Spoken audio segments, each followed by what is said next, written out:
Washington. More than a year after Republican leaders promised to investigate Russian interference in the presidential election, two influential Republicans on Friday made the first known congressional criminal referral in connection with the meddling against one of the people who sought to expose it. Senator Charles E. Grassley of Iowa, the chairman of the Judiciary Committee, and Senator Lindsey Graham of South Carolina, a senior committee member, told the Justice Department that they had reason to believe that a former British spy, Christopher Steele, lied to federal authorities about his contacts with reporters regarding information in a dossier, and they urged the department to investigate. The committee is running one of 3 congressional investigations into Russian election meddling, and its inquiry has come to focus on, in part, Mr. Steele's explosive dossier that purported to detail Russia's interference and the Trump campaign's complicity. The decision by Mr. Grassley and Mr. Graham to single out the former intelligence officer behind the dossier infuriated Democrats and raised the stakes in the growing partisan battle over the investigations into Mr. Trump, his campaign team and Russia. The Senate Judiciary Committee effort played into a far broader campaign waged by conservatives to cast doubt on the Trump-Russia investigations, and instead turn the veracity of the dossier and the credibility of its promulgators into the central issue. At the same time, President Trump and his allies have demanded that the Justice Department reopen its investigation of Hillary Clinton's email server and the Clinton Foundation. FBI agents have begun interviewing people connected to the foundation about whether any donations were made in exchange for political favors while Mrs. Clinton was Secretary of State. Beyond the Senate Judiciary Committee, Representative Devin Nunes of California, the chairman of the House Intelligence Committee, has also been pressing to train focus of its Russia investigation on the dossier. This week, he appeared to finally secure access to FBI documents and witnesses that he views as crucial to unraveling what the Bureau did with the dossier. And he has aggressively pursued Fusion GPS, the research firm that hired Mr. Steele. The committee, for instance, has issued only a single subpoena in its investigation for bank records, those of Fusion GPS. More than a year ago, Republican leaders in Congress agreed that committees in the House and Senate would investigate Russia's efforts to influence the outcome of the 2016 election. Mr. Graham declared in December 2016, "The first thing we want to establish is, did the Russians hack into our political system? Then you work outward from there." Since then, that spirit of bipartisanship has frayed. At this point, only the Senate Intelligence Committee appears to be pursuing an investigation with bipartisan support. But Mr. Grassley said he did only what he had to. "I don't take lightly making a referral for criminal investigation," he said. "But, as I would with any credible evidence of a crime unearthed in the course of our investigations, I feel obliged to pass that information along to the Justice Department for appropriate review." Democrats were furious. It's clearly another effort to deflect attention from what should be the committee's top priority, determining whether there was collusion between the Trump campaign and Russia to influence the election and whether there was subsequent obstruction of justice, said Senator Dianne Feinstein of California, the top Democrat on the Judiciary Committee, who added that she had not been consulted about the referral.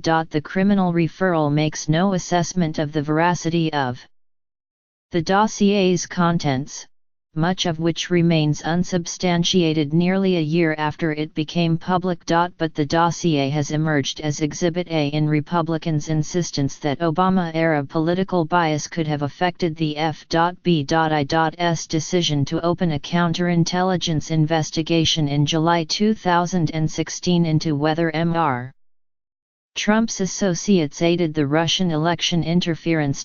Republicans, including the 2 senators, have argued that the dossier is tantamount to political opposition research, and claimed that it might have been used by the FBI to open its investigation. They have also said it might have provided the basis for key investigative actions, including a secret court-approved wiretap of a Trump campaign aide. Current and former American and foreign officials with direct knowledge of the investigation say that the federal inquiry did not start with the dossier, nor did it rely on it. Rather, they have said, the dossier and the F.B.I.'s discussions with Mr. Steele merely added material to what American law enforcement and spy agencies were gleaning from other sources. Mr. Grassley's decision to recommend a criminal investigation appeared likely to be based on reports of Mr. Steele's meetings with the FBI, which were provided to the committee by the Justice Department in recent weeks. It was not clear why, if a crime is apparent in the FBI reports that were reviewed by the Judiciary Committee, the Justice Department had not moved to charge Mr. Steele already. The circumstances under which Mr. Steele is alleged to have lied were unclear, as much of the referral was classified. 2 Trump associates Michael T. Flynn, the former National Security Advisor, and George Papadopoulos, a former campaign aide, have pleaded guilty to lying to the FBI in the investigation led by the special counsel, Robert S. Mueller. 3. Though Mr. Grassley made no mention of the two men on Friday, he appeared to suggest equivalence between their crimes and his views of Mr. Steele's actions.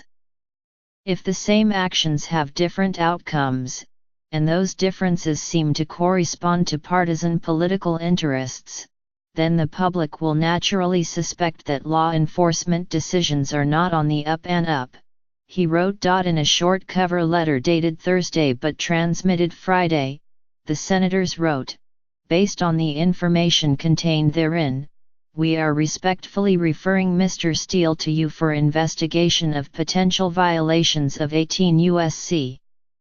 1001, for statements the committee has reason to believe Mr. Steele made regarding his distribution of information contained." That section of the Federal Criminal Code refers to knowingly making false or misleading statements to federal authorities. Mr. Steele had repeated contacts before and after the election with FBI counterintelligence agents who were investigating links between the Trump campaign and Russians. The information he shared was apparently valuable enough that the FBI at one point even considered bringing him on as a paid source. They backed off the idea only after the dossier became public in January 2017 and Mr. Steele's identity became widely known, leading the Bureau to conclude that he would no longer be able to function as a source for its investigation. More recently, Mr. Steele has been in contact with Mr. Mueller, who took over the investigation last year. Anyone can make a criminal referral to the Justice Department, which is not obligated to take up the matter. But a recommendation from a senior senator who runs the committee that has oversight of the department comes with added weight. The Justice Department had no immediate comment on the referral. But Fusion GPS characterized the recommendation to charge Mr. Steele as a smear and an attempt to further muddy the inquiry into Russia's interference. Publicizing a criminal referral based on classified information raises serious questions about whether this letter is nothing more than another attempt to discredit government sources, in the midst of an ongoing criminal investigation, said Joshua A. Levy, the lawyer for Fusion GPS. We should all be skeptical in the extreme. Mr. Grassley is overseeing an array of inquiries related to the FBI and its investigations of both Mrs. Clinton and the Trump campaign.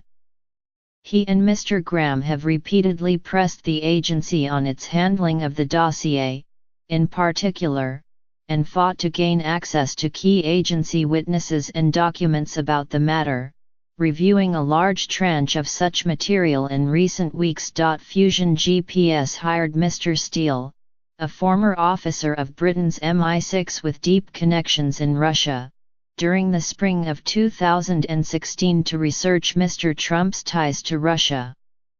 His findings were ultimately compiled into 35 pages of memos outlining a multi-pronged conspiracy between the Russian government and the Trump campaign to boost his candidacy and hurt Mrs. Clinton, including corrupt business dealings and salacious details alleging an encounter between Mr. Trump and Russian prostitutes. The firm was first hired by the Washington Free Beacon, a conservative website, in September 2015. Its work was later funded by the Democratic National Committee and the Clinton campaign, which paid for Mr. Steele's work. This week has seen Mr. Grassley engage in a heated spat with Fusion GPS over the testimony of one of its executives, Glenn R. Simpson. It began when Mr. Simpson and his partner, Peter Fritsch, published an op-ed article in the New York Times accusing Republicans of waging a cynical campaign to try to discredit the firm and its findings, and calling on the relevant congressional committees to release transcripts of a series of closed-door interviews with the men. A spokesman for Mr. Grassley, Taylor Foy, shot back, saying that Mr. Simpson had declined to provide public testimony or additional documents and answers requested. After the interview,